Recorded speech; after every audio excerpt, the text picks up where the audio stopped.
Beleza, pessoal, tamo de volta com mais um vídeo, cumprindo uma promessa de vários vídeos atrás, com um vídeo exclusivo sobre o fantasma de Bluewater Marsh, Agnes Down. Aqui nesse vídeo eu vou contar a história de origem completa da moça, mostrando todos os seus 16 encontros únicos. Eu também tive o prazer de conversar com a atriz americana Caitlin Bouch, que interpretou a Agnes no jogo e me contou diversos detalhes e curiosidades interessantes sobre o processo de criação da personagem e gravação das cenas. Então assista esse vídeo até o final que eu vou contar todos os detalhes sórdidos pra vocês. Mas antes, cara, não esqueça de passar na loja Friga Games, pois lá é o lugar certo pra tu economizar na compra de jogos. Lá tu encontra jogos de Xbox e PlayStation pelo melhor preço do mercado, sendo entregues em menos de 24 horas, contando com suporte premium ao cliente pelo WhatsApp. Dá uma passada lá na aba de pré-vendas, que lá tu pode garantir o teu FIFA 22 ou God of War Ragnarok pra já fazer o pré-download e começar a jogar no primeiro minuto de lançamento. Clica aí no primeiro link da descrição e confere todas as ofertas. Então, sem mais delongas, bora pro vídeo. A região de Lagras é repleta de segredos e mistérios. Eu poderia citar diversos aqui, mas hoje nós iremos nos atentar em Agnes Down, o fantasma de Bluewater Marsh. Quem já decidiu se aventurar neste ponto do mapa entre as 9 da noite e 3 da manhã, provavelmente já se deparou com um fenômeno sobrenatural. Uma dessas pessoas é, acreditem se quiser, o reverendo Swanson.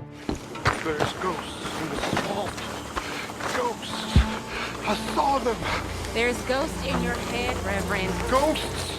Ghosts! I saw a ghost! A young woman! You've lost your mind. You poor bastard. You all right, Reverend? I know what I saw. A girl. A ghost of a girl in white. Okay. Be seeing things again? Apparently, the old fool. It gets worse by the day. Anyway, I won't disturb you.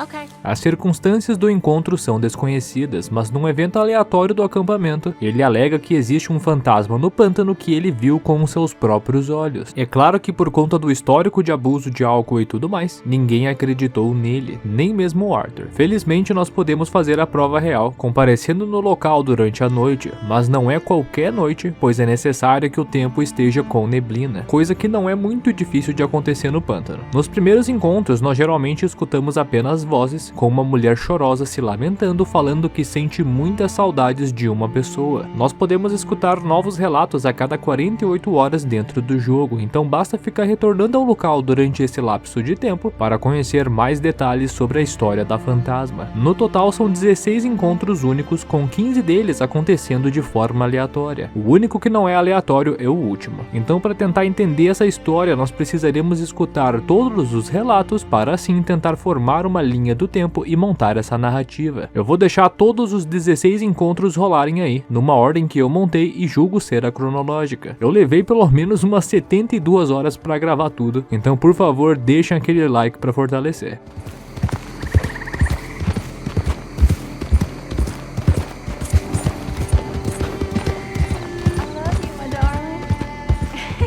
Slow up. We'll have a family of our own. All them things. All them pretty things. Yeah. But that's all. Slow up now. Just pretty things.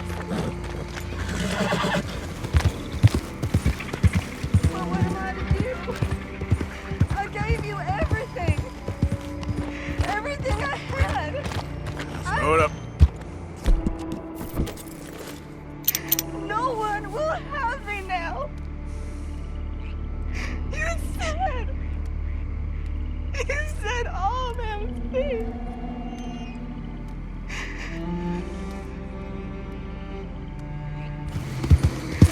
You ruined me. You know that. Easy. I love you. I'm starting to think you never loved me.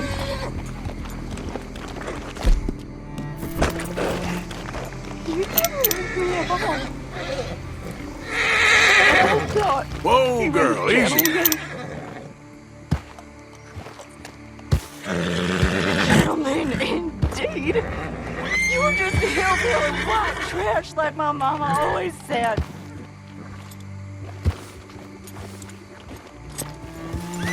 Yep. Come home. Easy. I miss you so much. There. I always loved you. Easy. I always loved you. She never loved you. She never did.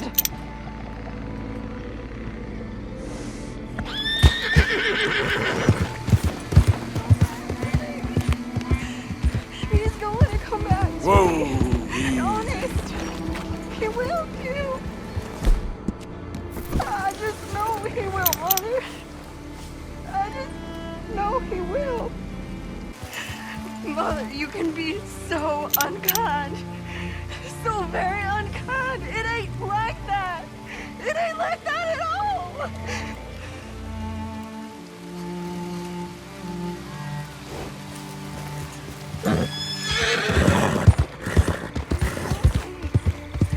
Really, I know you do. Come back to me. Easy.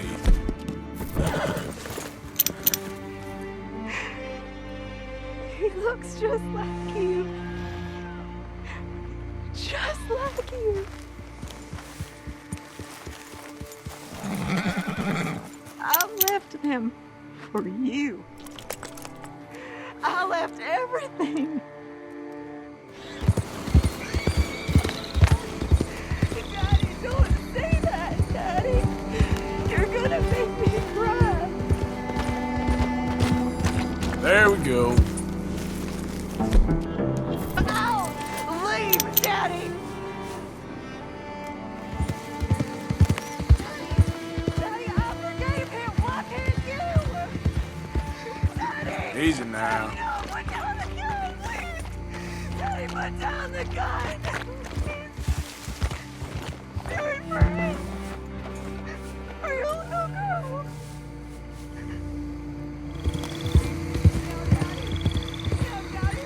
Put the gun down! I'm not your little girl no more! Easy. Whoa. Daddy, get out of my way! Daddy! Daddy, listen to him! Take your hands off of him! I think I'm about to lose my mind. Slow up now. Lose it finally and forever!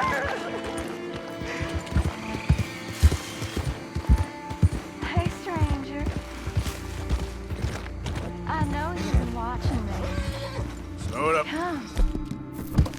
Meet me in the swamps. By our tree. Come to our tree. I'll be waiting.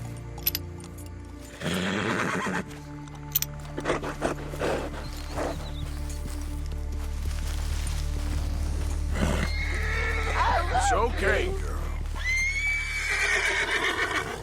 E como deu pra ver, os encontros são bem interessantes e contam com uma atuação incrível por parte da atriz Caitlin Balch. De todos os encontros, o último é de longe o mais interessante, já que nele nós descobrimos que ela se suicidou na mesma árvore onde fazia as aparições. Ao chegar perto da árvore após a Agnes desaparecer, será possível avistar até mesmo a corda que ela usou. Outra coisa curiosa é que no último encontro spawna uma flor chamada Ghost Orchid, que embora tenha um nome diferente na tradução original, na tradução direta significa algo como orquídea fantasma. No decorrer dos diálogos já dá pra ter uma noção do acontecido, mas em um resumo, fica implícito que Agnes estava se relacionando com um homem comprometido. A árvore no pântano era o local onde eles costumavam se encontrar para namorar. Ao decorrer dos relatos, nós vemos que tudo estava indo bem, com Agnes estando profundamente apaixonada pelo homem, buscando até mesmo algo mais sério, como um relacionamento de verdade. Fica claro que ela gostaria que ele largasse a sua mulher por ela, mas aparentemente o amor não era recíproco. O homem tratava a relação como uma simples escapada, algo puramente carnal. O que sugere isso é o fato do homem ter abandonado Agnes, causando a sua fúria. Pouco tempo depois, a Agnes descobriu que estava grávida desse homem. Isso causou uma grande depressão e fúria na moça, já que agora que estava grávida, estaria destinada a morrer sozinha, já que nenhum outro homem iria querê-la por ter engravidado solteira, pois dessa forma ela era vista como uma mulher promíscua. Isso pode soar absurdo hoje em dia, mas não vamos esquecer que o ano era 1883. Com o passar do tempo, a fúria e revolta foram passando, dando lugar para um forte sentimento de saudade. Diversas vezes nós podemos vê-la se lamentando por sentir a falta do seu amor, pedindo que ele retornasse para ela e tudo mais. Em outros diálogos nós descobrimos que os pais de Agnes desaprovavam totalmente o relacionamento, não só pelo homem ser comprometido, mas pelo fato dele ser uma pessoa de baixa classe, com pouco status social e poder aquisitivo, diferente de Agnes e sua família, que eram nobres com boas condições financeiras. Algum tempo depois do parto, Agnes partiu para a casa do seu amado para implorar que ele retornasse para ela. Durante o diálogo, ela disse que o filho se parecia muito com ele, tentando compadecê-lo. Também completa dizendo que deixaria o seu filho e família para trás, apenas para ficar com o seu amado. Essa parte é bem interessante, pois nela nós podemos ter mais detalhes sobre a condição de Agnes. Ela claramente tinha uma obsessão pelo cara, sendo capaz até mesmo de abandonar o seu filho. Outra coisa importante é que, como previsto, o homem se recusava a aceitar o seu filho de fora do casamento, coisa comum em casos extraconjugais. Quando o pai de Agnes tomou conhecimento de toda a situação, com sua filha abandonando seu neto para ir aos braços do homem que a rejeitava, ele ficou furioso e foi para a casa do homem com uma arma. Lá eles entraram em uma briga, com Agnes tentando apaziguar a situação, implorando para que o seu pai o perdoasse e não atirasse no homem. E bom, como nós sabemos, o patriarca acabou assassinando o amor de Agnes. Isso causou uma verdadeira confusão na cabeça da mulher, que em diálogos seguintes disse finalmente ter perdido a sua sanidade, coisa que, convenhamos, ela nunca teve na sua totalidade. O último encontro é de longe o mais tranquilo de todos, pelo menos no sentido emocional, já que nele ela fala tranquilamente. Essa última aparição é a responsável por revelar a forma como Agnes tirou a sua vida, suspensa por uma corda na mesma árvore que ela costumava se encontrar com o seu amor. Bem poético. Com isso, o objetivo era reencontrar o homem no outro plano. Mas uma grande questão é o que ela fez antes disso, já que teorias levantam a possibilidade de Agnes ter assassinado pelo menos o seu pai antes de se matar. O indício para isso pode ser encontrado num pequeno cemitério nos fundos da mansão de Sherry Bell. Lá é possível avistar a lápide de Agnes Down, que faleceu aos 19 anos de idade. Logo abaixo está escrito que ela tragicamente tirou a sua própria vida e a de outros no dia 4 de setembro de 1883. Isso é pelo menos 16 anos antes dos acontecimentos do modo história. Esse, abre aspas, tirou a própria vida e de outros, fecha aspas, levanta a possibilidade de Agnes ter assassinado a sua família em retaliação ao acontecimento, além de também ter sido culpada pela morte do seu amor. Não há indícios sólidos para apoiar essa teoria, como lápides com o mesmo sobrenome ou coisa do tipo, já que as demais têm nomes de pessoas aleatórias. Tudo isso são apenas conjecturas, mas convenhamos, durante toda a história nós podemos notar que ela tem fortes desequilíbrios mentais e emocionais, tendo sido capaz até mesmo de abandonar o seu filho. Então a morte do seu amado certamente poderia ter desencadeado um forte episódio de insanidade, gerando tendências violentas na moça e tudo mais. Pela proximidade da lápide, eu acredito que Agnes morava em Sherry Bell com a sua família, e por conta dos atos de Agnes matando seus pais e possivelmente o seu filho, a casa ficou abandonada e permaneceu assim durante anos. Mas me conta aí a tua teoria nos comentários sobre como que tu acha que a história de Agnes se desenrolou e tudo mais. Eu tô bem ansioso para ler os comentários. E como prometido, eu vou contar para vocês o que a atriz Caitlin Bouch compartilhou comigo. Eu entrei em contato com ela no Instagram e a gente conversou um pouco. Ela contou que Agnes foi o primeiro papel da sua carreira num videogame, tanto que ela nunca tinha trabalhado com motion capture antes. Motion capture, você sabe, né? Aquelas roupas engraçadas repletas de bolinhas que servem para capturar os movimentos. Como alguns de vocês devem saber, interpretar um personagem num jogo não se trata apenas de dublá-lo. Os atores realmente gravam a cena como se fosse um filme, como dá pra ver nessa filmagem da atriz aí da Lady Dimitrescu. Esse é um trabalho bem interessante e eu fico bem triste pela Rockstar não costumar compartilhar esse tipo de coisa. Então sempre que a gente tem acesso a esse tipo de gravação no estilo do Resident Evil 8, eu fico bem entusiasmado, pois é bem bacana assistir. Continuando a conversa, a atriz complementou dizendo que, acompanhada do diretor, ela teve bastante liberdade criativa para trabalhar trabalhar na personagem, como sua história de vida e personalidade. No total foram 2 dias de trabalho, um para ensaiar as falas e o outro para gravar. Uma curiosidade legal é que durante as gravações ela foi instruída a ficar subindo e descendo uma mini escada para frente e para trás, para dar a ilusão que ela estava flutuando como um fantasma. Isso provavelmente foi feito para dar uma facilitada para a galera do motion capture. As cenas foram gravadas muitos anos antes do lançamento do jogo, e apesar da Agnes ser uma coisa, entre aspas, insignificante para a história principal, a Rockstar tinha um rígido processo de sigilo para que a atriz não revelasse nenhuma informação sobre o trabalho. O sigilo era tanto que ela não era nem mesmo autorizada a sair do set de gravação com as roupas. Cara, olha só o quanto que a Rockstar se importa com algo ínfimo como Agnes Downs. Eles se importavam muito que um detalhe desse vazasse. Isso só nos faz ter noção, cara, de quão terrível foram os vazamentos do GTA 6. Os caras devem estar loucaço, né, mano? Imagina? Mas enfim, voltando pro assunto, a atriz encerrou o relato agradecendo todo o carinho dos fãs, afirmando estar emocionada pelo quanto as pessoas gostaram do seu trabalho. Pelo que eu vi, cara, atualmente ela tá mais focada na sua carreira de modelo. Tanto que o perfil tem poucos seguidores, cerca de 2.000. Então eu acho que ela nem mesmo sabia da repercussão do seu excelente trabalho. Então eu fiquei bem feliz em ter sido a pessoa responsável por contar isso a ela. E esse foi o vídeo de hoje, pessoal. Eu espero que vocês tenham gostado. Me desculpem aí por esses dias de inatividade. Como eu postei lá na aba comunidades, o meu cachorro, né, o Zeus, tá passando por um probleminha bem complicado na coluna dele. Ele tem tido bastante dor, então eu tenho reservado o meu tempo pra cuidar dele, dando remédio pra dor e tudo mais, acompanhando ele no médico, fisioterapia. Tá realmente um período bem complicado, eu não tenho tido muita cabeça pra me dedicar que eu trabalho no canal. Então eu agradeço a mensagem de carinho de todo mundo lá no post da aba comunidade, no Instagram e demais redes sociais. Com o passar do tempo aí o canal vai voltando pro normal e eu vou atualizando a situação dos Zeus pra vocês, beleza? Então muito obrigado pelo apoio de todos, a gente se encontra no próximo vídeo. Eu prometo que em breve vou postar o último episódio da série de Red Dead 1, então fiquem atentos. Um grande abraço a todos vocês e até mais. Tchau!